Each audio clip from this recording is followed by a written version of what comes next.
Hey, welcome everybody to another episode. Today I have the big honor to present you with the founder of YNOME, Dave Bruno, who also works for the innovation department at a huge Swiss bank. So welcome. Thanks, Cedric, for having me.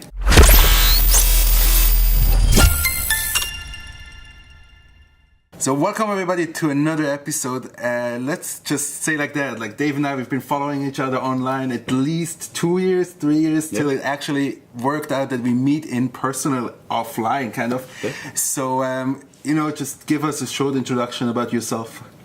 Yeah, I mean, short intro to me is that, this whole FinTech startup thing for me started back in 2011-12.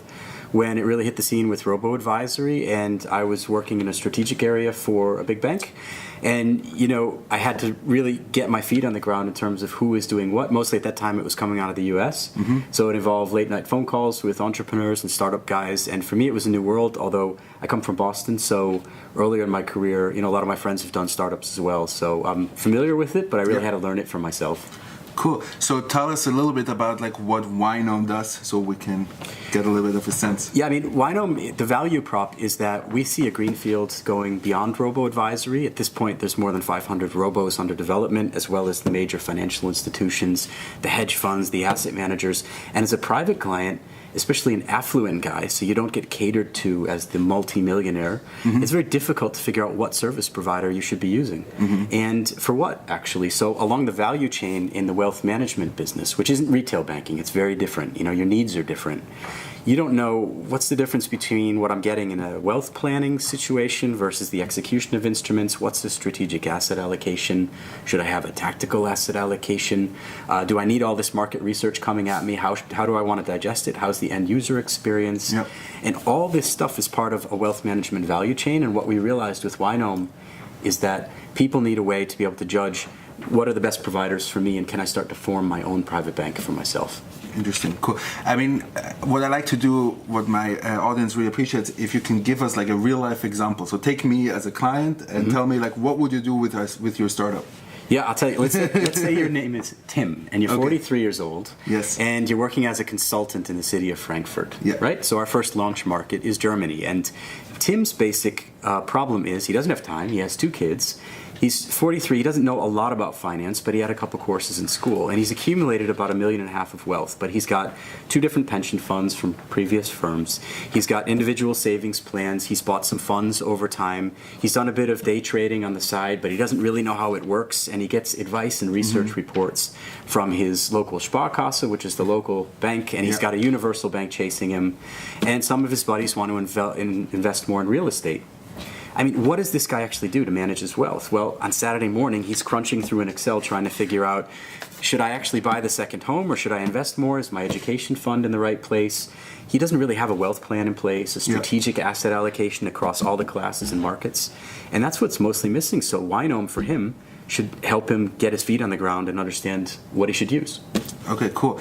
So tell me a little bit, for this big Swiss bank, what exactly is the process of innovation? That sounds like a very cool job to have. Tell me a little bit about how do you go through to understand what is Bank 202, Finance 202, or the future of banking in the next 5 to 10 years? Yeah, I talk about this in the Maker Zone on YouTube quite a bit as well. You've seen that. I think that there's fakers and there's makers. The guys who are maker shops, which is what we're aspiring to meet every day, is actually the kind of shop that goes after chatbots this year, because that's the flavor of the year, right? So Facebook and others put out dev kits and other things for chatbots. We had a couple chatbots built within a month.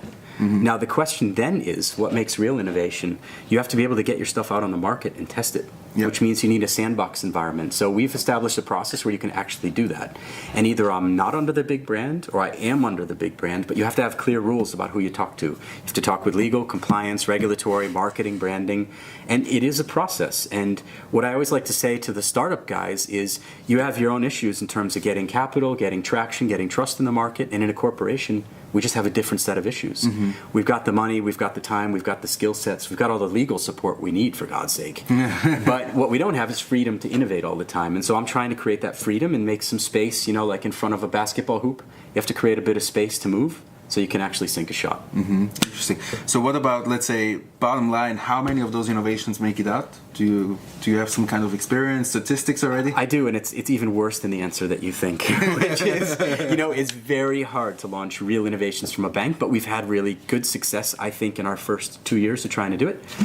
So it's the vast majority of ideas go away over time, and that's why you take, I like to call it a rocket stage approach, where the stages of a rocket fall off as it's launched into orbit, and some of the rockets blow up while they're headed off the platform, like SpaceX. Yeah. So we've had rockets blow up while they're still on the platform. We've had them blow up in the mid-atmosphere and the stratosphere, and the ones that we've gotten out into satellite orbit, they really work.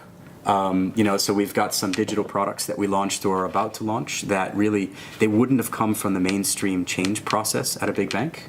So they really genuinely came from an innovation mindset, which is, let's just take this differently and go at it in a scalable way. I would like to know a little bit about where you see retail banking is going to look like in, let's say, 5 to 10 years. Hey, I'm excited about the future of retail banking because I find banking super painful, like a lot of people do. My day job is around working in wealth management, value propositions, and business model canvassing and this kind of thing. But in the retail banking environment, I just want to walk into a place and they know who I am. And therefore, I don't need to authenticate any kind of payment, right? If I have a nice full bank account somewhere, it should just be tied into me. And I don't know if that means retina and handshake with a machine. I have no idea how.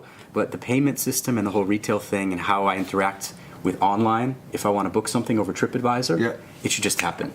Right now, TripAdvisor's gotten so good that it's down to just a couple clicks. I just booked a place for my family again in Italy, in the south, and, it was pretty easy. It was within 10 minutes I had located the place, and 3 minutes after that I had it booked.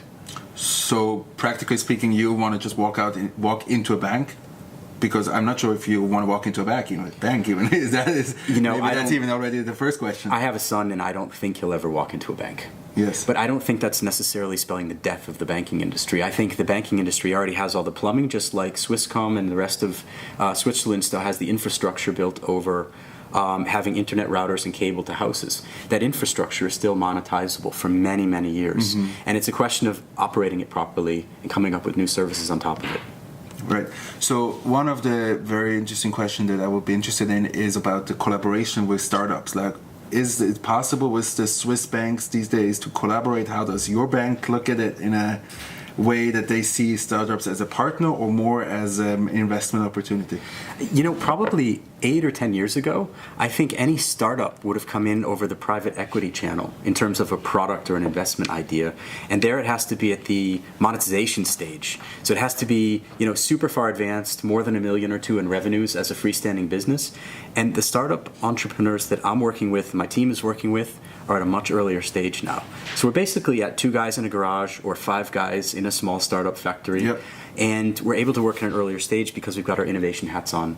And I do have the freedom to do that. So I talk with a couple of CEOs of startups a week at least. And those new contacts, they usually come because you know a guy. And that guy passes you to another guy and another guy. And I love that about the FinTech community, right? Absolutely. It's also the biggest community here in Switzerland. I see FinTech is very, very big. It's actually getting better. Better? Yeah. I think 3 or 4 years ago when I started, it was just get on the plane to London, right? Because that's where you're going to find everything. And now I think it's changed a little bit. I think, Berlin is interesting. Munich is interesting. Here in Switzerland has started to become really interesting. So, even down in Italy, their digital penetration on products is super low. But I think their startup community and what people like Serena and others are doing is really good. Right. Okay, I think we could go on for hours about this topic. It's very cool. I think it's fascinating. I think the banking industry is definitely one of the places that still needs kind of digital disruption in the next few years. Not sure what it's going to look like, and I think we agree that we don't know yet for sure, but we'll be excited about the future. So guys, thank you very much for watching this episode. Thank you for letting me visit you here at YNOME offices, and I'll see you soon with another episode. Thanks, Cedric. Good one. Very good. Yeah.